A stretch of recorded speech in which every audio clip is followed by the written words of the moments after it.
Nimbus, the space gate to Dark World is charged up and now open. Welcome back, X, YouTube, Twitch. It's your boy KDZ bringing you guys another Market Watch. And again, guys, the reason why we do these videos is because I have a huge passion for trading card games. I love talking about trading card games and I want to continue to build a community that has the same love and passion for admiring all those gorgeous lore windows as I do. And with that, let's get into it. Yesterday we left off, like I said, we were jumping around, guys. We weren't continuing with our regularly scheduled programming. Like I said, I just got back into not really got back into it. I've been selling cards this entire time, but I just like put more emphasis on it recently. And I come back from work today, got 7 orders dropping, a lot of Battles of Legend stuff. I've picked up a lot of stuff over the years from Battles of Legend. One of my favorite series of sets, I must say. We sold recently Pankratops, which makes sense because I bought you got Battles of Legend, Heroes Revenge, Dino Wrestler, Pankratops, 42 listings as well as 898 marked by 1004. I bought a playset of these Pankratops back when they were like $2 or $3 when Heroes Revenge first came out. This was like 2018, 2019, something like that.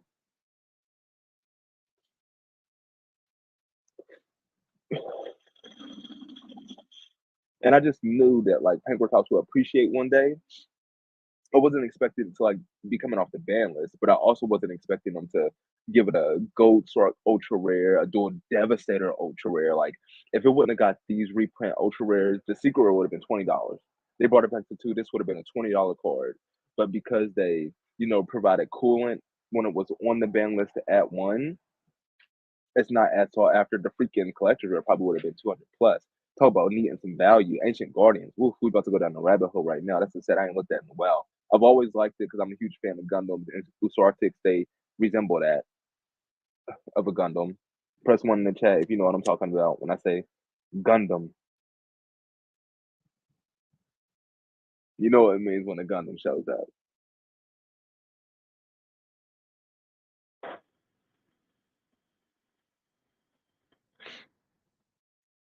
Off topic, but I mentioned this before.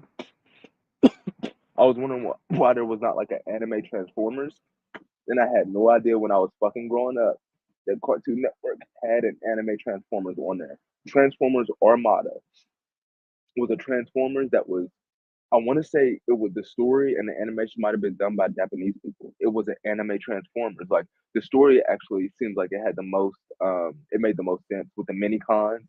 So freaking dope. Like when I seen, I don't know, oh, that's what I was watching.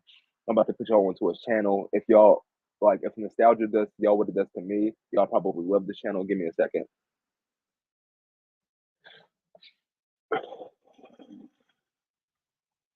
Going down the rabbit hole off of Pankratops. Definitely, let's go in here. The channel you want is rinse and repeat, guys. Rinse, repeat. This channel is dope, guys. 168,000 subscribers. As you can see, Adult Swim New Year's Eve Bash 2002, 4 episodes with commercials. 2 days ago. This channel is incredible for nostalgia, guys. Like, not only do you get to see those old ass shows that you used to watch when you're growing up, this is again where I seen Transformers Armada. They had like a full episode of Toonami, and it had freaking Transformers Armada on it. And I was like, oh, I remember this, the mini cons. I remember. Um, but now that I found it, I'm like, shoot, where can I watch Transformers Armada right now? It's for free on Tubi right now. Tubi got all the episodes. It's crazy. Free TV. I know. In 2024 now. We can't even say 2023 now. 2024. Wednesday, January 3rd, 2024, 12:53 Central Standard Time, 12:53 military. Like I said, it's about 40, 45 degrees out here. You know what I'm saying? Trekking through the wood to bring you guys the live stream market watch outside with the light shooting alive with you guys. But yeah, this channel is incredible, guys. Not only does it give you the shows, the episodes, guys, but it also gives you the commercials. Like you guys, you go back, you watch some of these old ass commercials, like what they used to put in commercials, what they used to try to sell us, what we didn't pay attention to at all when we were kids. And now I'm an adult with 4 kids and I have ridiculous interest in the commercials. Like, what the heck were they trying to sell us? What are these toys? Let me try to buy these for my kids now because these was straight fire. like craziness. Like I said, I don't want to go too off on too much of a tangent. Let's see if we can find where we left off at. Number S0, was it here? No, no, no, no, no, no. Crimson Crisis, Winged Dragon of Raw, Magical Cavalry, 25th anniversary. Here we go. Time to Rush for Paper Tops. Like I said, I listed a playset. All three of them sold in 2 days. Literally in 2 days, guys. Like I listed the playset 2 nights ago, and one sold over the first night, and then the last two sold from when I was at work this morning. Playset gone. Like the demand for Pringle Tops is real. I have four ultra rare dual devastator Pringle Tops. I have um common Tops. So like I don't need the secret. Secret is one of my favorite rarities, but I'm gonna cash in on that $30 because that's incredible. The only thing they could do to really make the price go up anymore is bring it off the ban list again. But I mean, what is that? You're waiting a couple of months. It'll probably shoot up to 15. What I lost $15 worth of value. It is what it is. If I could flip that 30 and grab something that's cheap now and have that flip in $15 by the time that comes off at 3 for Tops, then we made our dough. And of course, guys, this is not a financial advising channel, and it's financial advice. I'm just telling you guys how I look at these TCG markets. The secret of Donald Russell Pancake House was prime, not so much now. And then another card, somebody they bought the I think I did spell that right. Yeah, I did spell it right. They bought my Appaloosa. I listed two secret Appaloosas. I have a playset of those. I bought 6 copies of that card. I bought 6 copies of it when they were at $20, and I went and sold like a playset, the first playset when they like spiked to 40 again. Made all my money back. So the Appaloosas that I'm about to sell are just pure profit. When I bought the playset for 100, the double playset for 120. But another card that reminds me of Appaloosa is Fantastical Dragon Phantasme right now. It doesn't have another reprint, but if it shows meta relevance, it can spike up in value. Those first eds, you could have grabbed them at 15, you could have sold them at 30. I'm not sure what it is right now. I know it was like spiking in value between like November the 1st and like December the 15th, but I'm not sure if it's still hitting like highs of like $30 for near mint first eds for, the near mint first eds. But somebody came through, snagged the Appaloosa, of course, absolutely gorgeous lore window. I mean, one of my favorites. Her pulling a bow. I talked to you guys about my weapon combinations and how like a bow is like the last of the weapon combinations that I would like. I love the drawing of the bow. I love characters who use bows. Her bow is gorgeous. Her lore window coupled with the secret rarity is gorgeous. She's linked for. She's riding a freaking polar bear. And the card is about the bow. Appaloosa is the name of the bow. It's not about the god. It's about the actual bow. So the monster, in this sense, is the bow, not the goddess. And then on top of that, that's why the bow's attack power varies. Because if you don't have any arrows, how is the bow going to have attack power?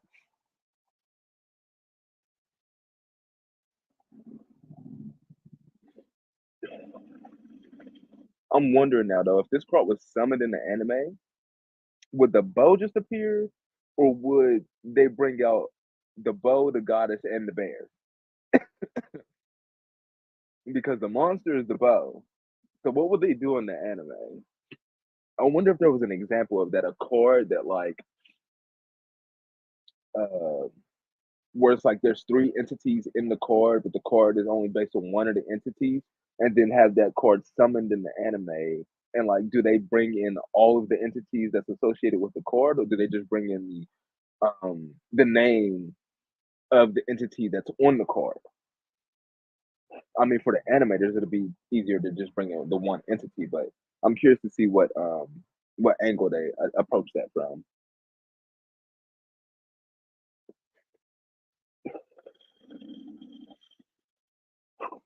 Another one, one of the cards I sold, White or a Whale. Also, White or a Whale, and I sold 1749. I definitely didn't sell mine for that. I sold my last Minerva. I opened up. one or two boxes of Battles of Legends Slash Revenge, and I pulled four Minervas. This was the prize card that came out of this set. Normally they have been short printed, but Minerva. Oh yeah, that's right. The first Battles of Legend Lost Revenge, there were no short prints. Everything was printed equally. So that's probably why I ended up pulling like three or four Minervas. That makes sense. Yeah, I saw Minerva, I saw the White Orwell, and I saw the Evil Swarm Exciting Night. It's crazy because when I first opened this set up, I had like a lot of bulk of ultras, and I turned around and gave some of them away because like I didn't sell cards at the time, and they definitely didn't have like Exciting Night was not $9. 11 Big Eye was not $7.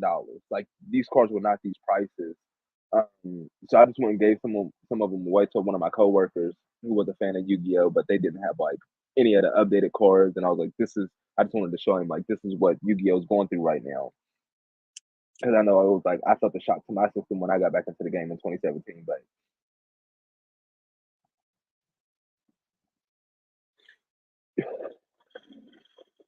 the homie don't even know he got a freaking $20-$30 worth of ultra rares that was given to him. Fire the White Orwell, amazing lure window. As a collector would say from nowhere, magnificent. That lure window coupled with the secret rarity on the synchro monster type, but it doesn't have a reprint, and I feel like that's why this price is bloviated to this point. But another interesting thing that's happening is that either this month or next month we're getting the Battles of Legend chapter one. So a lot of these cards. Now we did do a deep dive on that. We discussed it how like if they do a chapter one, they're probably going to do like 150 to 200 cards. In between the four Battles of Legend sets, there's 400 cards at the least. So they're going to miss at least 200 cards. 200 cards are not going to be reprinted. So there is a chance that cards like White or a Whale that were original print to Battles of Legend could end up not getting a reprint. That's a legitimate chance like that can happen. And like you could see a lot of cards that were announced for reprint, like the Galaxy Eyes Photon Lord. He's $65 right now. He's definitely going to fall when that drops out because it's not going to be worth that much. But then, like I said, you're going to turn around and see the opposite spectrum of the thing, where like some of these cards, like I said, White or Whale, you could place your bet on it now, whether you think it's going to be reprinted or not, could or could not get the reprint, thus, making the value of the card fluctuate quite significantly, even if it doesn't have any meta relevance or anything like that. Not only White or Will, but then there were cards like not Evil Swarm Exciting that, but cards like number 97 Dragalubion. We'll go ahead and bring it up for you guys. Uh,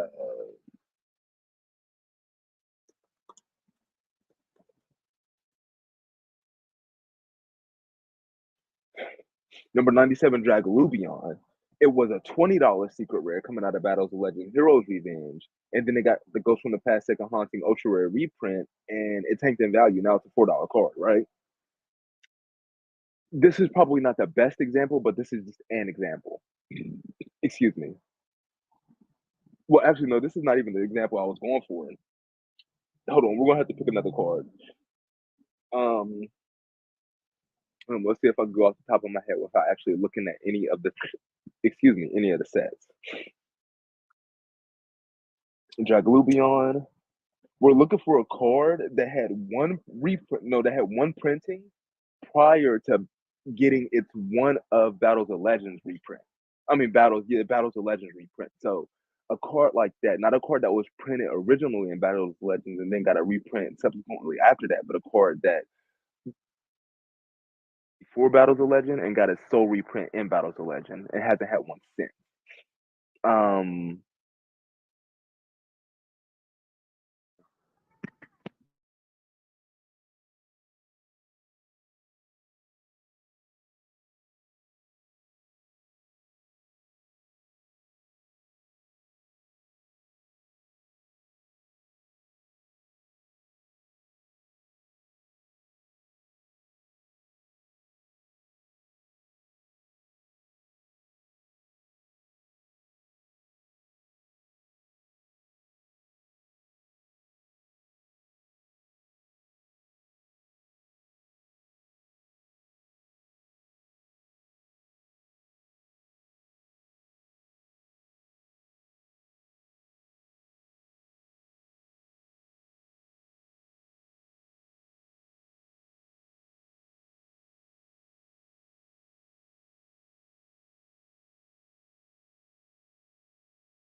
Well, yeah. Oh, like I was saying, guys, like we were discussing that. I had to take a quick break there. I didn't forget where I was left off. Like I said, we were looking for that card that had that reprint. I can't, like I said, because I had to take that break. I gave you guys some time to think about it. I'm gonna go ahead and just bring up a Battle of the Legends that I know I'm gonna find one with the quickness. We just reverse engineer this. Go back into Heroes Revenge. Absolute Zero is not. He would have been a good example, but he has more than one other reprint. Uh,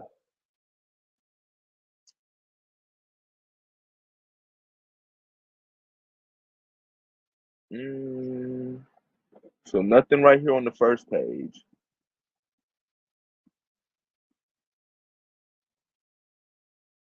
Okay, number 76 Harmonizer Gradale is actually market price of 315. Doesn't have a reprint. Number Monster Ultra Rare debuted in the set. Could end up in the chapter though, in chapter one. Mm,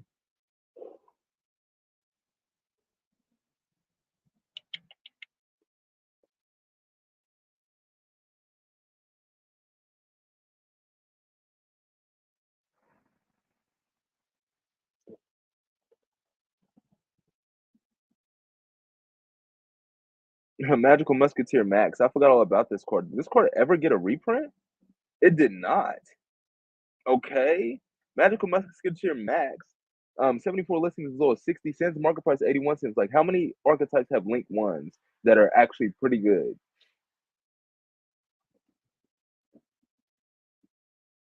Mm, okay, this is a good example. Subterra Guru.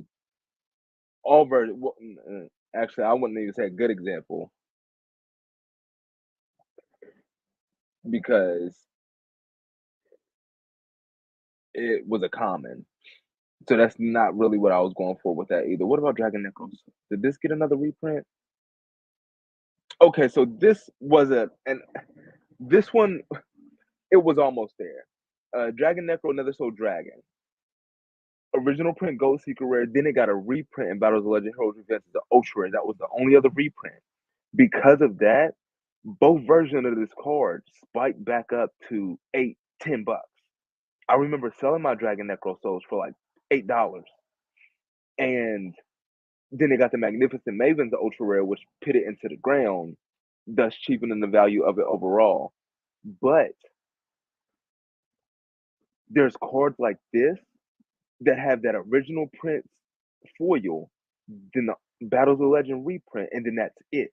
And there's cards like that that can miss the chapter one, thus it can send their prices spiking back up in value, similar to like the Nether Soul Dragon before it got the Magnificent Mavens reprint. So just keep your eyes out for that. Definitely something to look forward to. Of course, guys, we can't be out here all day though. Hopefully, I provided some value with this live stream market watch like Kakarot. Send me your energy so we could get that space gate charged up for part two. We come out here, we drop it, even in the brisk weather. I'm feeling pretty good today. My core is warm. But with that, we're gonna be getting up out of here. Nimbus, are we in there? Are we in there?